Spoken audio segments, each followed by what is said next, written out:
Olá, bem-vindos a mais um podcast do Reflexões Criativas. Eu sou o Daniel Chicote, é um prazer ter vocês aqui comigo.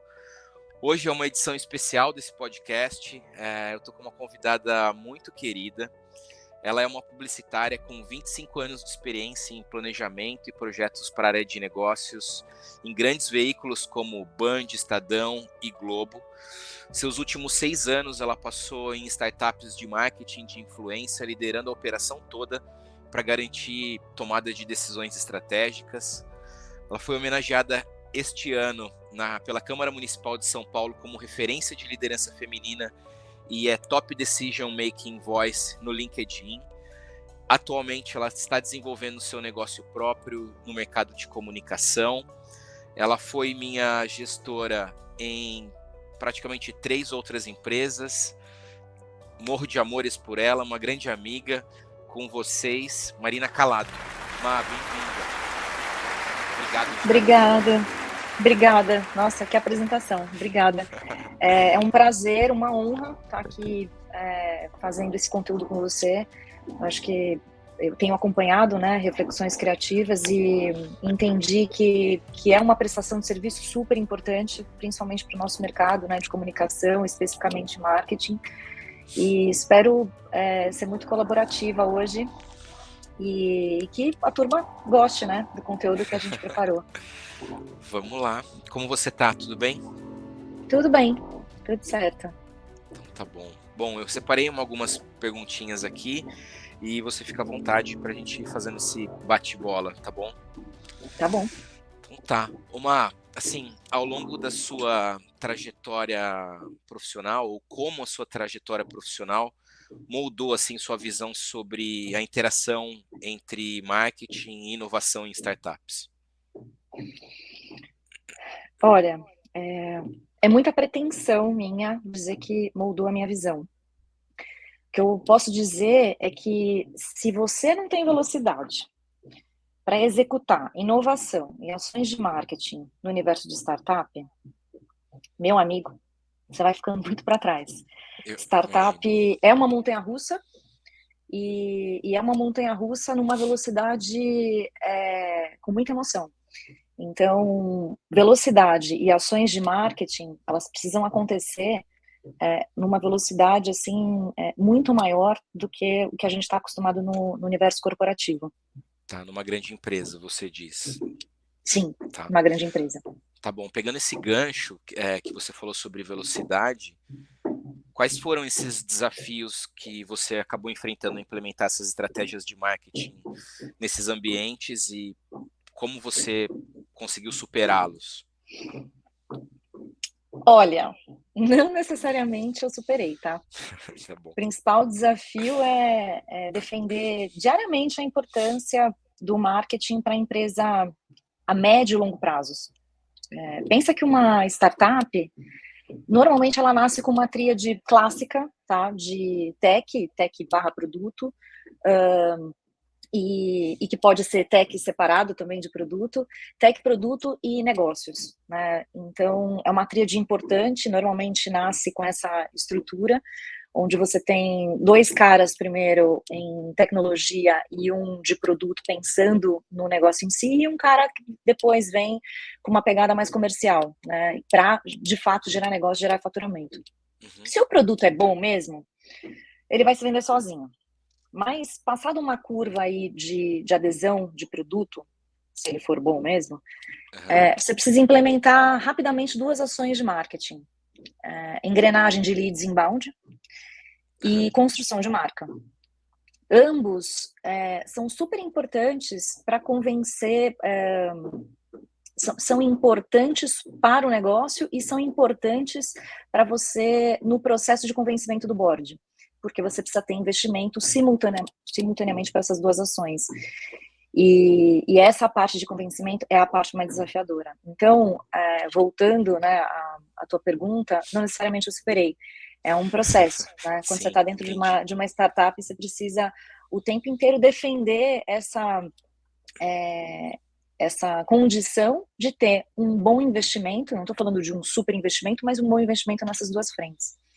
Entendi. entendi.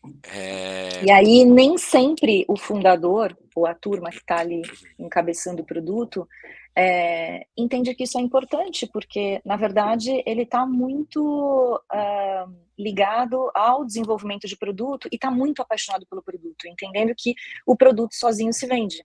Ele se vende no início, se ele for bom, né? Mas Quase depois que você um ponto precisa cego de dele. investimento. Exatamente. É interessante, eu gostei até dessa expressão. Acho que é praticamente um ponto cego. Você consegue compartilhar com a gente uma experiência marcante que você tenha tido uma abordagem inovadora e qual o impacto disso para a equipe ou para empresas? Bom, por questões de confidencialidade, infelizmente eu não vou poder mencionar a experiência. O que eu posso dizer é que quando você se coloca no lugar do usuário, você começa a questionar se o produto, a solução que você está oferecendo é de fato, se de fato ela está gerando valor, né? E a partir daí, você entende se é uma questão de ajuste de produto ou se é uma questão de ajuste de linguagem, de abordagem. Passei bastante por isso, e normalmente, assim, das experiências que eu tive, algo em comum aconteceu, que foi a questão de ajustar a linguagem e abordagem de produto. O usuário, quem consome o produto, precisa enxergar valor para aderir a tal solução. E mais do que isso, né, também não só enxergar valor, mas considerar pagar o valor estabelecido de quem construiu o produto, né? Então, a função no final é resolver uma dor do usuário, né? Por isso que ele tem que comprar essa ideia, é isso que você está falando. Isso é extremamente importante. A solução pode ser muito legal, mas se ela não estiver sanando ali, desatando um nó, né, do consumidor, assim, pode até ser de graça, mas ela não vai perdurar. Então, realmente precisa gerar valor, e valor suficiente para o preço que você determinou, né, ser pago. Isso também, lógico que você tem ali momentos de ajuste de preço, né? Você pode começar com um preço muito alto e depois diminuir, entendendo que você vai conseguir mais usuários e porque o valor estabelecido precisa ser menor. E também tem a questão de você colocar um valor muito baixo, né? Ou até fazer uma opção gratuita para depois você colocar um preço e começar a gerar faturamento.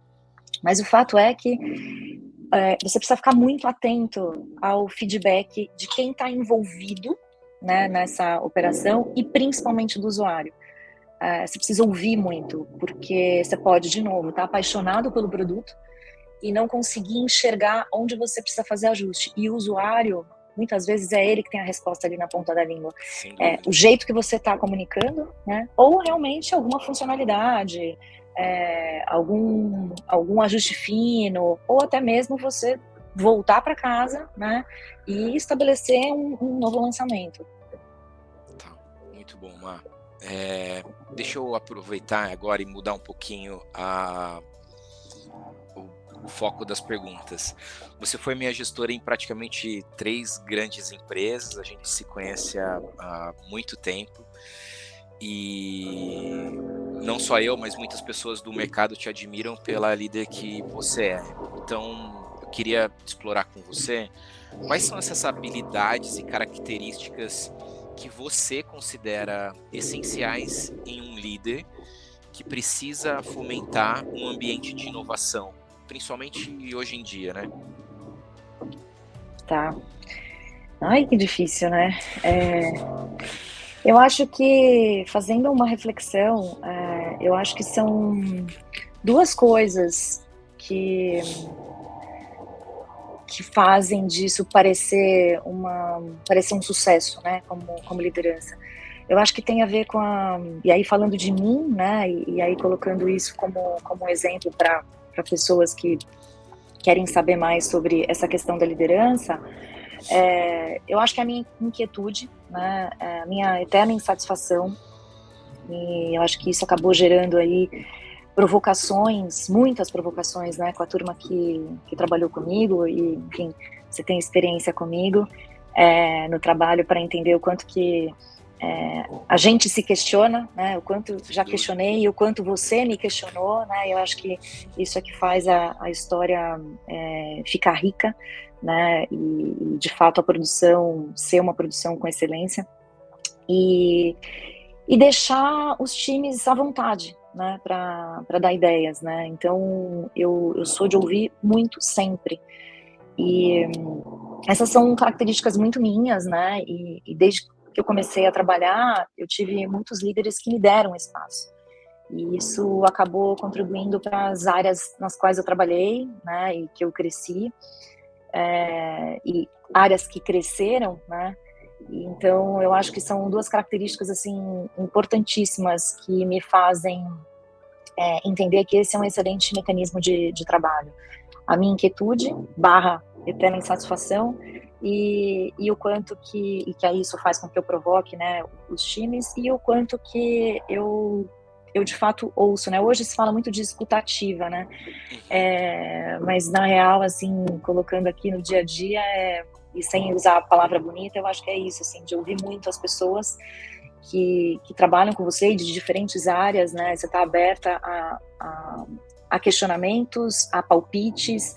Eu acho que tudo isso faz com que você exerça uma liderança, né, genuína e que você não tenha que tem um fardo, né, com relação à liderança, que muitas pessoas que recebem aí são promovidas, né, ao cargo de gestão e aí começam a se enxergar como líder, tem aquele fardo de que eu sou o guru, né, daqui para frente eu tenho que saber tudo, né, eu não posso errar em nada. Sim. E tudo que me perguntarem eu tenho que estar com a resposta na ponta da língua, né, e não é bem assim, né, a gente está aqui aprendendo o tempo inteiro, né? Claro que a gente estuda, procura referência, mas muitas vezes é a partir de uma discussão, né, com o time que você chega a uma solução, e aí é aquela pessoa que tá ali no dia a dia, tá envolvida com uma solução, ou tá envolvida com um problema, né, e que de repente tem um insight e traz algo para a mesa e que precisa ser patrocinado, né? Então, eu acho que são essas duas coisas, a minha inquietude e a questão é escutativa. Tá, Márcia, você falou de sucesso, né? E esse papel da liderança é super importante de ter essa escutativa. E quando a gente fala de sucesso, a gente não tem como não falar em métricas, né? A gente tem que medir. Então, na sua opinião, indo para essa vertente agora, quais são as métricas mais eficazes para medir esse sucesso de estratégias de marketing num cenário de startup que você ficou muitos anos aí à frente? Olha, para responder essa pergunta, eu vou voltar no conceito de startup. Tá bom. Para uma empresa ser considerada uma startup, ela precisa juntar 3 variáveis, tá? A primeira é a inovação. Então, ela precisa, de fato, apresentar uma solução inovadora no mercado. Potencial de crescimento, né? O quanto ela é, de fato, escalável. E a flexibilidade de se adaptar de acordo com as respostas dos próprios clientes, né? Então, é o tempo inteiro você fazendo ajustes, né? E por isso também tem muito a ver com a história da montanha-russa que eu te falei, numa velocidade com muita emoção. Então, dito isso, né, a partir dessas 3 variáveis, acho que fica um pouco mais fácil de responder a pergunta. É importante falar que nada disso é possível se você não tiver, de fato, a velocidade da montanha-russa que eu comentei. Sim. Você pode ter uma super ideia, mas se você não for rápido, você perde o time completamente e a inovação vai para o espaço. E supondo que, enfim, você tem inovação, você tem potencial de crescimento escalável, você está pronto para se ajustar ao mercado, frente aos feedbacks dos clientes, o produto é bom, né? Enfim, tudo caminha bem. As métricas que eu olharia, né, seriam visitas, né? Se eu de fato fiz divulgação, eu preciso, se eu estou fazendo divulgação, eu preciso entender a quantidade de pessoas impactadas versus investimento feito, né? Número de usuários, né?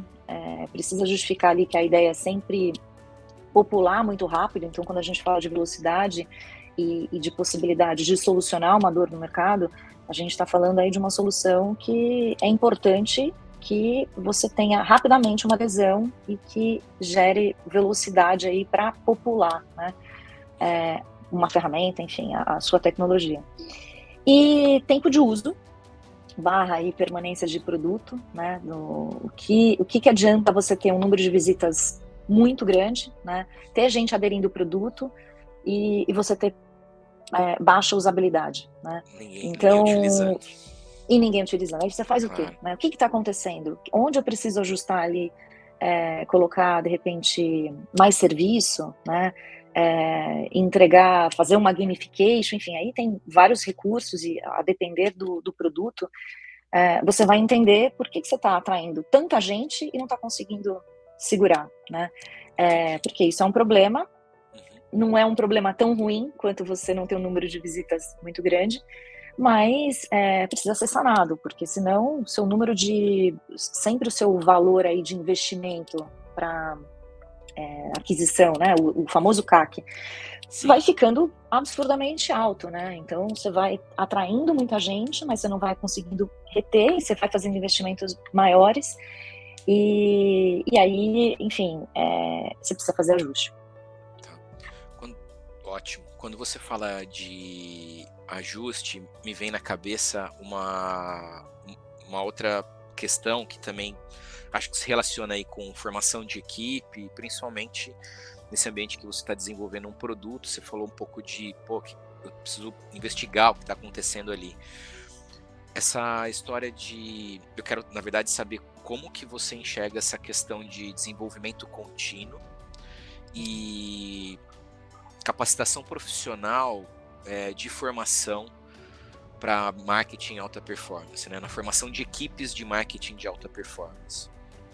Tá. Porque eu acho que isso se liga um pouco com produtos, né? Você fala que startup tem que ter essa super velocidade, a gente vê isso no mercado, a gente tem que ter, eu imagino, uma grande velocidade também para formar a equipe de alta performance. Mas qual o seu ponto de vista com isso?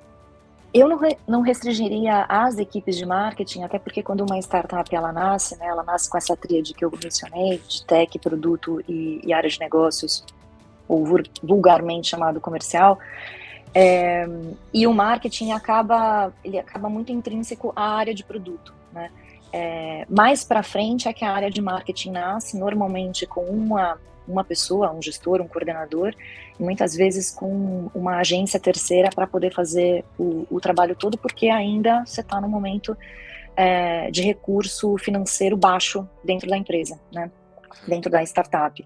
Então eu não restringiria as equipes de marketing, eu acredito que isso serve, e aí também a depender da maturidade da empresa, né, da startup, eu acredito muito em equipes plurais, né? Então se fala muito dentro de startup que todo mundo, por exemplo, é vendedor, né? Todo mundo tem que ter uma veia vendedora, todo mundo tem que ter uma veia pensada em marketing, todo mundo tem que ter uma veia pensada em comercial, na parte de geração de lead, como é que a gente constrói a possibilidade de trazer clientes. Então, eu acredito muito que, primeiro, as equipes são plurais e todo mundo dentro de uma startup ela tem que ter esse entendimento. Eu acredito muito, quando eu falo de plural, eu falo muito de formações diferentes, né? Que essas pessoas sejam de gerações diferentes e classes sociais diferentes, enfim, de universos diferentes. Eu acho que isso enriquece bastante a composição, né, da visão que precisa para o negócio, mas que principalmente essas pessoas que compõem as equipes, elas têm inquietude, a tal inquietude, né, que eu mencionei na tua outra pergunta, né, e inquietude por explorar conhecimento, né, além ali do cercadinho que ela vive, né. Então, eu acho que isso vem antes da empresa investir em cursos e dinâmicas de capacitação. Muitos colaboradores dentro de startups acabam, e até vindos de grandes empresas, acabam esperando que a startup invista em capacitação, em curso, enfim. Mas para estar numa startup e para ter alta performance, você precisa ter essa inquietação, essa vontade, né, de sair ali fazer muito bem o teu trabalho, mas sair daquela tua bolha, né, E então, uma das coisas que eu sempre estimulei com quem trabalhou comigo foi ter vivência, experiência diferente, né, associada ao trabalho e associada às entregas, né, dos colaboradores. E isso até quando eu trabalhava em grandes empresas, né? Então, explicando um pouco melhor, por exemplo, se você trabalha num planejamento, né, com a parte criativa, por que não ir a uma exposição gratuita? Ir ao parque, ver o comportamento das pessoas, interagir com elas. Se você é de uma classe social mais alta, por que não andar de ônibus, né, e metrô? Isso pode ajudar a definir, por exemplo... Experiências sociais, né? Experiências sociais, isso pode ajudar muito a definir melhor, e isso é um caso real, tá? Definir melhor qual que vai ser o cashback de uma ação direcionada para um público que usa esse tipo de transporte, né? Então, quando você fala de um cashback num valor ali, você está discutindo com o time, fala de um cashback para uma classe mais baixa, onde uma das pessoas que está ali sentada fala, pera lá, esse valor não é tão baixo assim, esse valor já paga o transporte, esse valor já me paga o transporte do dia, isso é interessante. Quando você tem esse tipo de contribuição, né, é aí que eu vejo o valor, né? Então, não necessariamente falar de cursos, né, não necessariamente falar de algo onde você tenha que investir dinheiro, né, mas são as experiências. E falando em curso, tem muito curso gratuito também, né? Então, primeiro de tudo, acho que a gente tem que se atualizar sempre, né? E as equipes precisam se atualizar. Existem cursos gratuitos, cases e práticas super aplicáveis e muitos especialistas nas redes sociais, né? Que entregam dicas e eu gosto muito de usar a expressão pulo do gato. De fato, tem muita gente entregando conteúdo legal, interessante, que pode ser aplicado no dia a dia, né? Sem dúvida. E a segunda coisa é fazer muito teste AB, né? Nem sempre o que funcionou com um produto ou empresa vai funcionar de novo. Então, acho que você sempre tem que sair, por exemplo, quando fala de comunicação, você está preparado para plano A e plano B, né? Então, tem um criativo A e um criativo B, entender o que vai aderir melhor, né? E aí, ter essa pluralidade, né, nas equipes, isso ajuda muito, né, para você fazer um copy diferente, para você fazer uma arte diferente, para você, a partir do momento que aquilo não deu certo, você criar novos, né, numa velocidade mais rápida ainda, e aí eu acho que a beleza está exatamente nisso, né, quando você tem muita gente diferente, de formação diferente, trabalhando junto, você tem um ganho. E eu acho que uma equipe diversa. Foi o que eu falei, uma equipe diversa e que não depende necessariamente de um investimento da startup para o colaborador com um curso pago, né? Você tem aí possibilidades de experiências muito, muito diferentes. Então, eu acredito muito nisso, assim, eu acho que tem a questão, né, de você manter essa inquietude, se você quer trabalhar em startup, se você está trabalhando em startup, manter essa inquietude, buscar referências de lugares diversos, assistir vídeos, sair, entender de comportamento humano, né, ouvir as pessoas, isso tudo ajuda a enriquecer e fazer com que você aplique isso no dia a dia e consequentemente, isso vai gerar uma alta performance. Questão da que você comentou, fazendo um parênteses bem rápido aqui antes de eu emendar uma outra pergunta, das pessoas saírem, se colocarem em outras situações, isso ajuda realmente muito a você ter repertório, isso pode te dar gatilhos de criatividade depois, eu tento explorar isso bastante. Bom, a gente trabalhou junto, você sabe como a gente roda, e eu sempre falo isso para os meus times, tenta fazer coisas diferentes, você vai ver que você consegue fazer associações importantes, né, naquela questão de ter conteúdo mesmo. É verdade. Tem um negócio que eu acabei mencionando e que eu acho, eu pelo menos tive essa experiência, eu acho muito rico para quem está em startup ou quem pensa fazer essa mudança, colar na turma de lançamento de infoproduto. Esses caras que são especialistas nisso, né? E aí tem um monte em rede social que tem curso e tudo mais. Diria que é uma das experiências mais ricas, assim, do ponto de vista de etapas, dos detalhamentos, né? Dos copies, do entendimento de público. É uma adequação rápida, linguagem, enfim, e é tudo pensado para gerar a conversão, né? Então, é o lançamento de um produto na veia, né? E esses caras que são especialistas em infoproduto, né? E se você tem chance de ou fazer um curso, ou acompanhar, né? Fazer uma imersão, tem um ganho muito grande, porque, na real, ali é tudo que você precisa saber, né? E que isso vai ser... Quase que hackeando o sistema. É quase que hackeando o sistema, exatamente. É tudo que você precisa saber para você aplicar dentro da startup, obviamente num tamanho diferente, né, numa ordem de grandeza diferente, e com seus ajustes, né, adequações, mas assim, é extremamente rico. Eu acho que são mini startups, sabe? Quando você olha essa turma de infoproduto, eu acho que elas são super... Essa turma aí tem muita experiência e é muito rico de entendimento de como uma startup pode funcionar, sabe? Tá bom. Você falou de infoproduto, infoproduto explodiu nos últimos anos, assim. Todo mundo, ou muitas pessoas, criam um infoproduto e tentam fazer aquilo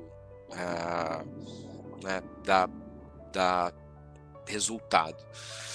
Não sei se isso era uma tendência emergente, mas indo para esse lado, quais são tendências emergentes em marketing que você acredita que podem ter um papel crucial no futuro das startups? E você, como líder, como você se prepara para elas? Olha, primeiro, marketing de influência, né? Claro, não podia deixar de falar disso, até porque 6 anos aí, né, dentro desse mercado e enxergando o crescimento e o quanto isso está se acomodando de uma forma muito rápida, né, nas estratégias de marketing. Acho que isso, enfim, é a primeira coisa, né, marketing de influência. A segunda coisa é a inteligência artificial, né, então IA, principalmente na questão da personalização, né, isso está vindo aí numa velocidade também muito grande, e que eu acho que a gente está vendo, a gente já está se surpreendendo, mas eu acho que a gente vai se surpreender ainda mais. A gente está vendo só a pontinha do iceberg do que vai ser IA. Eu acho que tem aí um ponto muito importante, e quem estiver estudando isso, né, quem estiver fazendo imersão nisso, vai olhar isso como uma caixa muito grande de ferramenta aí para o futuro. Marketing de conteúdo com storytelling, né? O famoso autêntico. Branded content. O famoso branded content. Nossa, lá, né? Exatamente. Então, ter um conteúdo principalmente original, né? O que é desafiador, né? Hoje todo mundo cria conteúdo, né? Gera conteúdo. E muito rápido. Muito rápido, as IAs estão gerando conteúdo, né? Então, como que você consegue, né, colocar autenticidade ali, originalidade? Mas é um pilar extremamente importante, porque, na verdade, é conteúdo com diferenciação, né? E com responsabilidade social, assim. Responsabilidade social, eu diria aí que é o quarto pilar de tudo isso, mas eu acho que ele está intrínseco a todas as questões, né, de marketing de influência, de IA, de marketing de conteúdo. Responsabilidade social é entender, e principalmente nesse universo cada vez mais latente, né, de ESG, que isso vai virar uma pauta. Totalmente. Já virou uma pauta importante, mas eu acho que ela vai se sobrepor a outras pautas, né? Responsabilidade no sentido de qual é o impacto que a gente tem, né? O que a gente faz quando a gente com o nosso trabalho, né? O que a gente consome, né? O que o consumidor espera, né, da nossa marca. Então, isso para mim é assim, fundamental, e que acaba permeando tudo que a gente falou. Mas falando como eu me preparo estudando, lendo bastante, né? Mas principalmente, acho que o meu ponto de partida é sempre tentar entender o comportamento humano. Eu acho que eu ainda vou estudar psicologia, preciso arrumar tempo para isso. Tem muita gente que eu conheço na área de marketing estudando psicanálise, né, que é uma vertente aí interessante. E principalmente a turma que está associada a conteúdo, né? Preciso arrumar tempo para isso, mas talvez seja aí meu próximo passo, daqui a alguns anos, ter também esse conhecimento acadêmico, né? Mas eu sou uma apaixonada por comportamento humano e eu gosto muito de entender como é que as pessoas, como é que elas interagem com essas coisas, Sim. né? O que elas esperam. Então eu acho que eu me preparo lendo, estudando, mas principalmente com essa parte mais de observação, sabe? Sim, eu acho que entender o comportamento humano é a base de tudo, assim. Eu também gosto bastante de psicologia, minha irmã está estudando psicanálise, se aprofundando nisso. Tem um livro muito interessante que eu não lembro o nome do autor, eu acho que é Elliot Johnson. Depois eu procuro e jogo aqui na tela em algum lugar na hora depois que a gente postar, que chama O Animal Social, que é um dos psicanalistas ou psicólogos, enfim, mais influentes, assim. E ele teve no Brasil recentemente para lançar esse livro. Eu tive na Bienal, o livro dele estava um pouco acima do preço na Bienal do que na internet. Eu pedi pela internet, claro, economia. E, pô, fica a dica, chama O Animal Social. Eu comprei e vou começar a ler também. Porque ele explica realmente por que as pessoas são como são, porque elas fazem o que elas fazem. Isso pode ajudar muito, óbvio, a questão do marketing. E aí, quando a gente fala disso, como você vê essa necessidade de equilibrar resultado imediato com construção de uma estratégia de marketing que seja sustentável no longo prazo? Olha, não sei bem se o verbo é equilibrar, tá? Mas acho que é preciso definir metas de curto e longo prazos, para saber para onde você vai, né? Para desenhar melhor as ações de construção de marca e fidelização de cliente e valor percebido. Mas entre elas eu posso listar aqui investimento em divulgação, PR, trabalhar um blog ou um canal, né? Ter a turma aí de SEO podendo ajudar, comunidade online, que é uma coisa muito importante,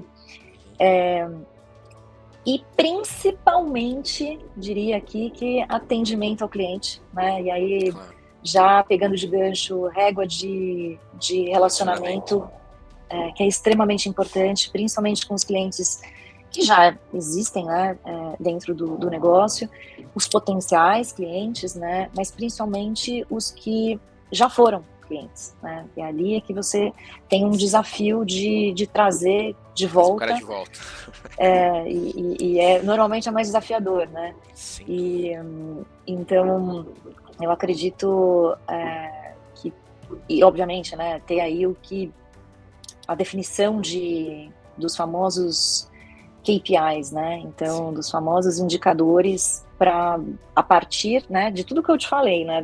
Primeiro, definição de metas de curto e longo prazo.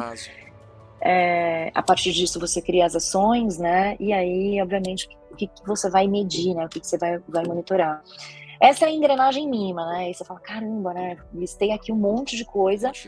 E essa é a engrenagem mínima para um marketing sustentável, né? Para ele rodar bem, né? Para ele rodar bem, Então, só que assim, tudo você tem que testar e ir experimentando, né? Mas você não pode perder o foco. Então, que isso é muito importante. Sim. Quando você está numa startup, tem muita coisa que vai surgindo e você está ali disponível para muito feedback, né? Mas você precisa entender, filtrar um pouco melhor o que é um feedback para poder fazer ajuste e o que é um feedback para poder fazer uma pivotagem no negócio. Claro. Então, foco é muito importante, né? Por isso que a definição de metas, né, como primeiro passo, de curto e longo prazos, exatamente, isso ajuda muito, muito. Tá. Quero voltar numa pergunta, na verdade, num assunto que é sobre o mercado de influenciadores. E aí é uma pergunta, mas é quase que uma curiosidade também. Como você vê o tamanho desse mercado e quais são as grandes características que definem um influencer? Porque se eu lembro bem, no passado, influencer era o cara que tinha 1 milhão de seguidores e por aí. E isso parece que mudou depois que foi para micro-influenciadores, que a gente lia e escutava bastante. Você com essa experiência pode responder isso melhor que ninguém. Então, quais são as características que definem um influenciador de verdade? De verdade, vamos falar aqui. E o que você considera como um número mínimo de seguidores que um influenciador precisa ter para ele ser relevante no cenário atual, ou isso depende do tamanho da marca, com quem ele vai se relacionar? Não sei se a pergunta ficou bem colocada. Qual que é a característica de um influenciador? Qual que é esse tamanho mínimo que ele precisaria ter, assim? Como que você enxerga isso? Bom, para começar, vou falar um pouquinho do mercado para a gente afunilar e chegar nas características de influenciador, né? Hoje a gente chama esse mercado, né, de influenciadores digitais de Creator Economy. É um nome bonito em inglês, né? A gente que é marqueteiro, a gente adora. Duas coisas que a gente faz muito, né? Usar termo em inglês e falar muito palavrão. É verdade. Mas é impressionante, mas enfim.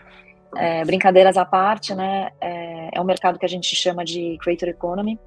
Dizem alguns especialistas que a previsão é que o mercado dobre de tamanho em 2027. Hoje movimenta em torno de 280 bilhões de dólares pelo mundo.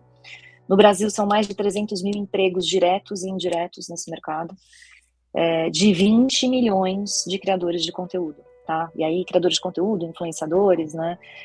Sejam eles nativos ou não, né? Então a gente está falando aí de perfis sociais, né? Dos arrobas. A Nielsen já publicou uma pesquisa já de uns 2 anos atrás, que pelo menos 500 mil influenciadores têm mais de 10 mil seguidores. E quando a gente fala de 20 milhões de criadores de conteúdo, isso é declarado por rede social, né? Pelo dono de plataforma.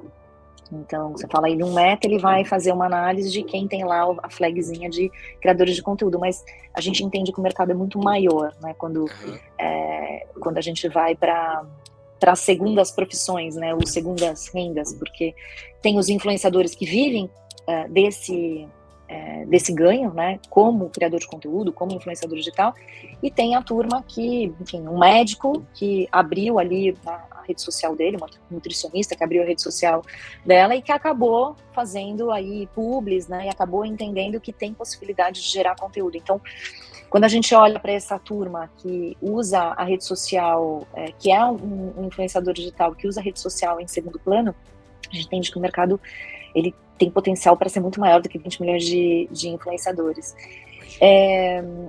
Mas, enfim, é um mercado super rico, que só cresce, né? Rico, que eu digo, né, de quantidade de players, de ferramentas, né? Tem de muito dinheiro rodando, também. de possibilidades, exato. Tem muito dinheiro rodando, mas é um dinheiro que em alguns momentos ele está concentrado em influenciadores mais famosos, os maiores influenciadores, claro. E outras vezes ele está pulverizado ali entre nano e micro influenciadores. Mas respondendo a tua pergunta com relação a quais são as características, né, de um influenciador, eu falo muito que todos nós somos influenciadores, né? Uns com um poder maior e outros menor, né, de influência. E para começar, né, se a gente olhar quem está na rede social, mesmo que tenha uma base muito pequena, ela influencia ali amigos e família, né? E aí é só você começar a conversar entre os teus familiares, entre os teus amigos e pensar assim, nossa, fulano de tal é muito bom de matemática, fala com ele, né? Quando a gente traz esse tipo de lembrança, a gente entende que esse cara que é muito bom de matemática, ele tem influência e ele faz parte ali do teu círculo. E aí você pode passar a seguir ele ou não, se ele estiver na rede social. Se ele não estiver na rede social, eu não sei em que mundo ele vive.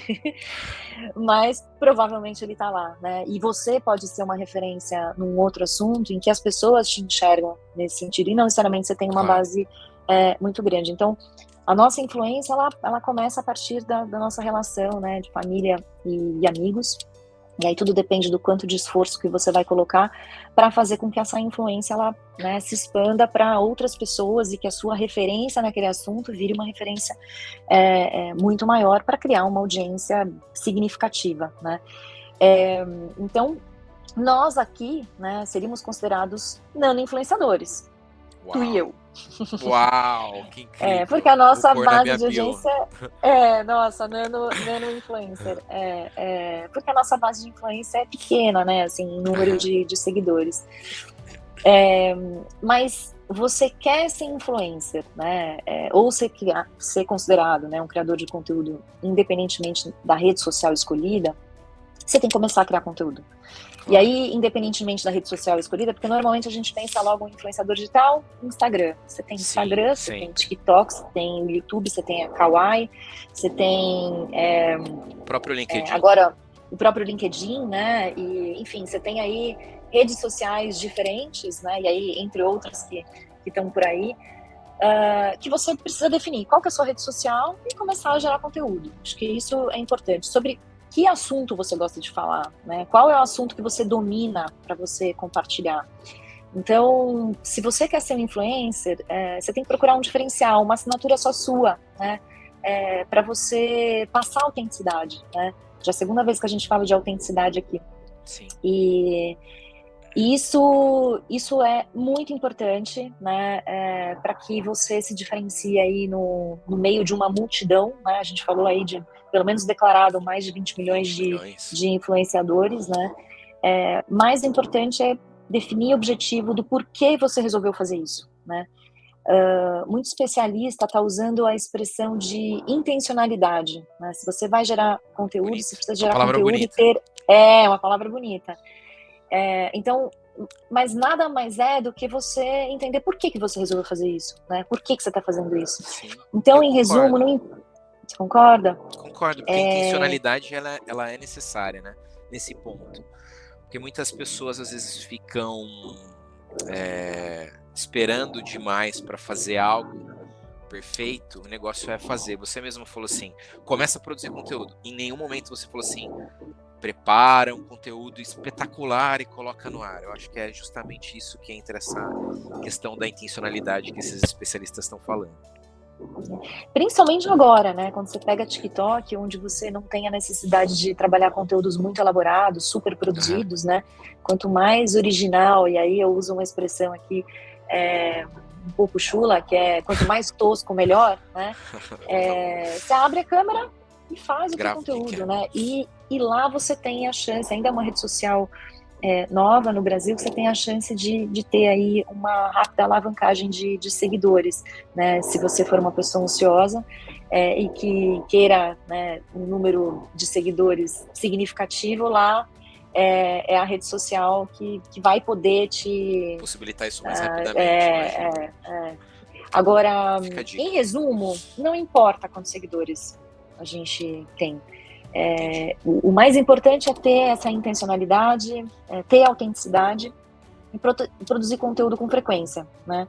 Por quê? Porque se você faz um conteúdo, é referência no assunto e as pessoas passam a te seguir porque você é referência nesse assunto, não dá para você postar num mês e esperar mais 30 dias para postar no outro, né? Sim. E também você não precisa postar todo dia, né? Principalmente no início. Mas você precisa dar ali criar um hábito, né? Para que as pessoas elas voltem pro teu conteúdo, voltem pro teu perfil e falem, puxa, que legal, né? Então, e você passe a ter relevância, né? Não é só gostar do conteúdo que você faz, mas passar de fato a ter relevância nesse universo de influenciadores digitais. Boa, obrigado, muito bem esclarecido. Bom, a gente está chegando no final do nosso tempo e eu sei que sua agenda também é super apertada e corrida. Quero te agradecer de estar aqui de novo, é um prazer, mas eu quero deixar uma última pergunta, que é como uma nota e uma visão pessoal, assim. O que significa sucesso para você, tanto pessoalmente quanto profissionalmente? E quais são os valores e princípios que guiam suas decisões no trabalho e na vida? Olha, tá mais fácil de responder, vai. Sim, Mas vou te falar que até tá um pouco mais fácil por causa de um momento aí importante que eu passei nessa última semana, aliás, nesses últimos dias. Se você me perguntasse isso algum tempo atrás, eu falaria que era uma combinação de realização financeira com propósito de trabalho. Enfim, acho que eu sou uma apaixonada por trabalho. Eu acho que é um pilar extremamente importante e faz a gente ter motivações diárias para tudo. Mas eu diria que era isso, ponto. Então, eu tenho um trabalho legal, eu tenho um propósito com o meu trabalho, né? E isso, eu tenho uma compensação financeira interessante. Tô super legal, tô bem, tá tudo certo. O restante eu consigo administrar. Mas hoje eu posso te falar que é fazer o bem para os outros, inspirar os outros a fazerem melhor, né, a serem melhores, e isso se materializou com a honraria que eu recebi na Câmara Municipal de São Paulo. Isso foi ontem à noite, né? Eu já tinha recebido o anúncio, mas ontem teve o evento. A premiação foi ontem. E a premiação foi ontem à noite. Então fui reconhecida e destacada entre as lideranças femininas em 2024. Dentro de um universo de gente que faz, né? Então tinham lá mais mulheres, né, sendo reconhecidas, mas dando o prêmio foi muito interessante porque deu notoriedade para pessoas que estão no dia a dia, que colocam a mão na massa, que estão de fato dispostas a fazer acontecer, né? E eu só me dei conta da grandiosidade disso. Eu levei um tempo, né? Quando eu recebi a ligação e tudo mais, eu levei um tempo para poder absorver, entender, digerir, né? Eu acho que a gente se inspira em tanta gente, né? Tanta gente é referência para a gente ao longo da nossa trajetória, seja os nossos familiares, né? Pai, mãe, um primo, né? Uma irmã, enfim, pessoas próximas que depois, quando você vai para o mercado de trabalho, a gente acaba transferindo essas inspirações, né, para chefes, para colegas de trabalho, para pessoas que a gente conhece, né, dentro do universo que a gente trabalha.